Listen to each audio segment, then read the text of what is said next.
Do you ever feel like no matter how much you try to communicate in a BDSM dynamic, something just doesn't click?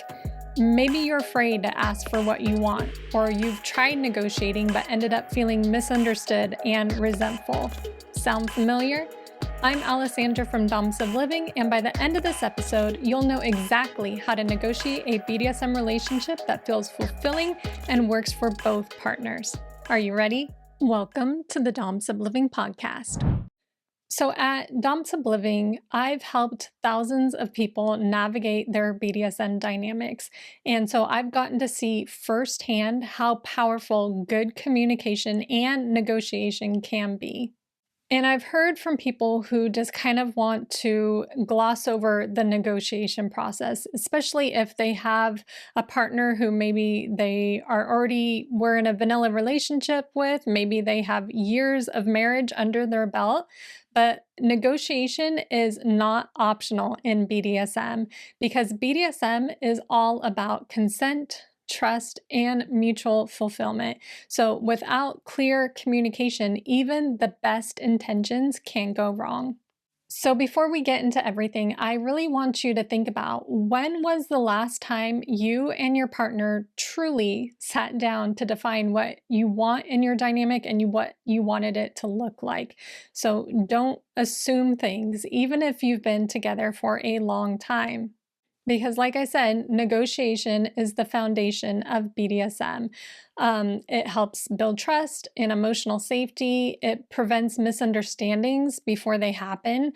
And it just really sets the stage for the type of dynamic that you want, and that can help it evolve over time. Because you will be negotiating for things along the way as your dynamic evolves and changes. I remember when my Dom and I first started exploring DDLG, we had already been into a Dom sub dynamic for a while, but I wanted to start exploring DDLG. And so I was so nervous to bring that up to him. I thought I would look silly and look like a weirdo or a freak, that something was wrong with me. But when I finally brought it up with him and I was able to present it in a way that was really healthy and start that negotiation process, not only did he agree to want to explore DDLG, but it also became one of the favorite parts of our dynamic.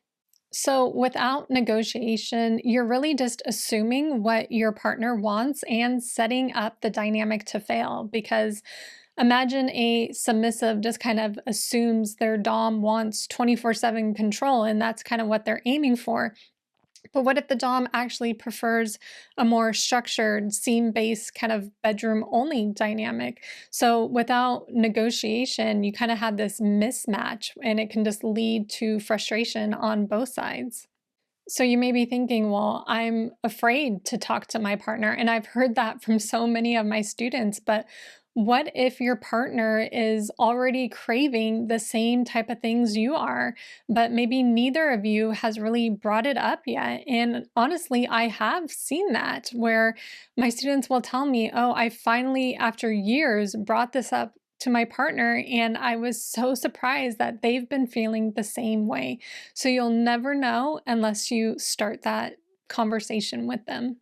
But there's some other things that can hold a person back from wanting to negotiate with their partner and to communicate their needs. One of the biggest ones I hear is that negotiation kind of kills the magic or kills that spontaneity. But really, negotiation doesn't kill the magic, it creates it, because knowing you're both doing what you agreed on and what works for you, it just allows you to relax and enjoy the dynamic fully.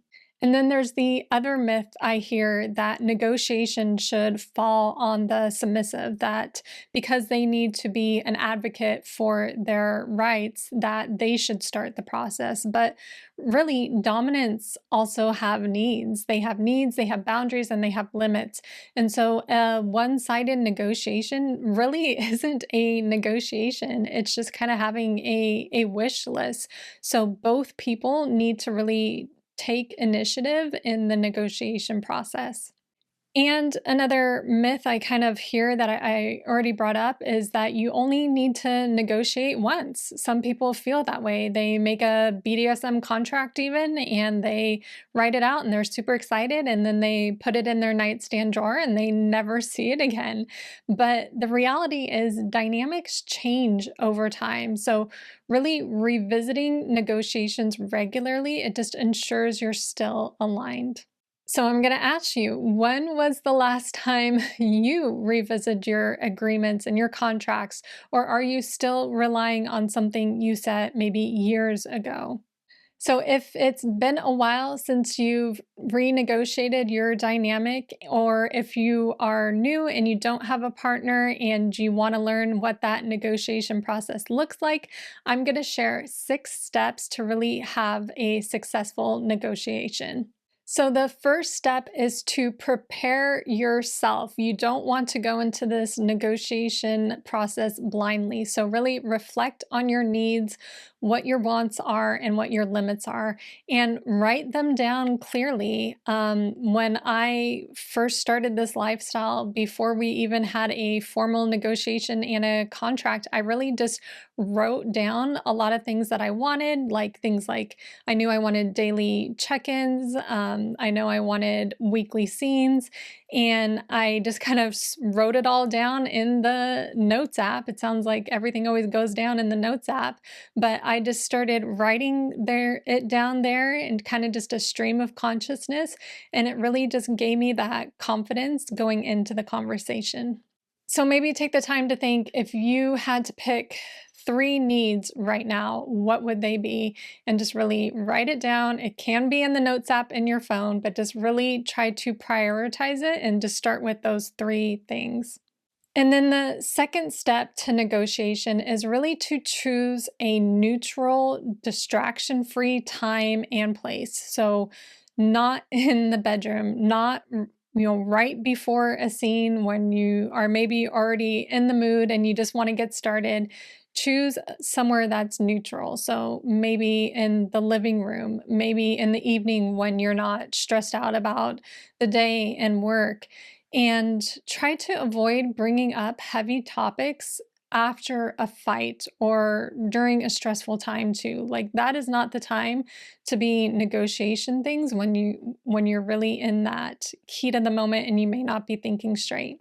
And then the third step is to use clear, non-judgmental language. So instead of saying something like, you don't take enough control, maybe word it like, I feel more connected when you initiate certain rituals. Can we explore that more? So try not to use accusations, but really just voicing your needs and asking if that's something you can add. Because if you come at your partner saying, why don't you ever plan our scenes? It can lead to defensiveness with your partner. So try to reframe it in a way that just really opens the door to having an open and honest conversation. So that's always one of my biggest tips when you're communicating, is to start with these I statements. So I feel this, instead of saying, you don't do this or you never do that. So lead from a place of saying I and how you feel.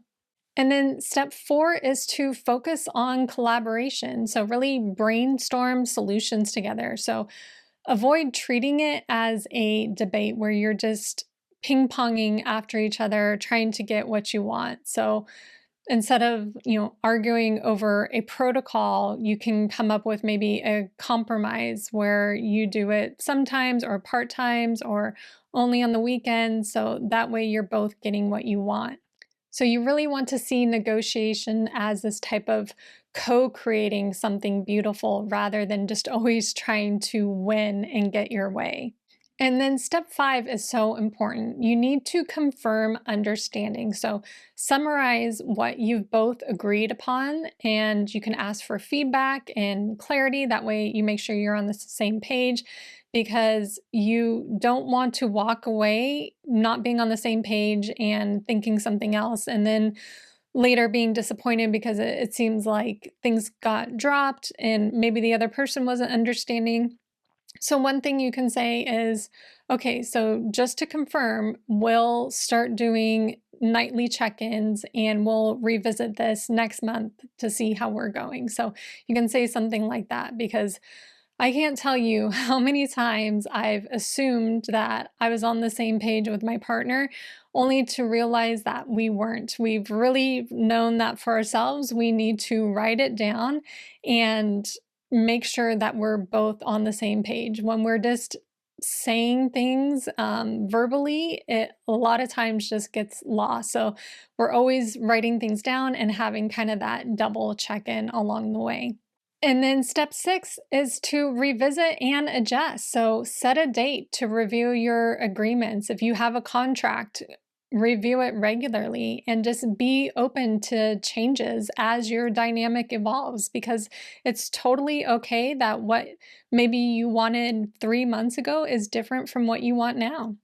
So, what that looks like for us is we have a weekly check in for our relationship where we really get to reflect and talk about and voice our concerns and our needs and our wants, and really just make any tweaks along the way. And that has just been a game changer. And then for our actual formal contract, we try to go over that sometimes, hopefully once a quarter, but sometimes it could be twice a year. At the least, doing it every year, but having those little checkpoints along the way is so helpful. So think about, when was the last time you revisited your agreements, or are you kind of just stuck doing the same routine that maybe no longer serves you? So only you can really answer that. But even after going over all those steps, you still may have some concerns, and that's okay. You may be thinking, well, what if my partner doesn't want to negotiate? Because that can be true. So you can offer ways to open the conversation. Maybe they don't want a formal negotiation or a formal contract, but just coming to them with a conversation and just saying, I really want our dynamic to be the best it can be and to really make sure that your needs are getting met. So, can we talk about what that might look for both of us? So, really just leading with the conversation. And then the other concern I hear from people is, well, what if we can't agree on something? What if there's something I want that they will not do, is maybe even a hard limit for them? So you can suggest compromising, maybe, trying the whatever it is a little bit, maybe alternating, you do something you don't like and they do something they don't like. It depends on what the hard limit is, obviously, but still having that conversation, and suggesting different compromises. Again, you don't want to push something like hard limits, but just opening up that conversation to know maybe why they don't want to do the thing. It could be because they are just don't know enough about it, and then you can start there. So really leading with curiosity and also trying to compromise with them too. And then the other concern I hear that comes up is, well, what if it feels awkward? And I think this comes from the scene in 50 Shades of Grey, where it looks like this business meeting where they're sitting at two ends of a table going over their written contract. And that is a movie. It doesn't have to be that way unless you want it to be that way, unless the formality of it, really turns you on and you kind of like that.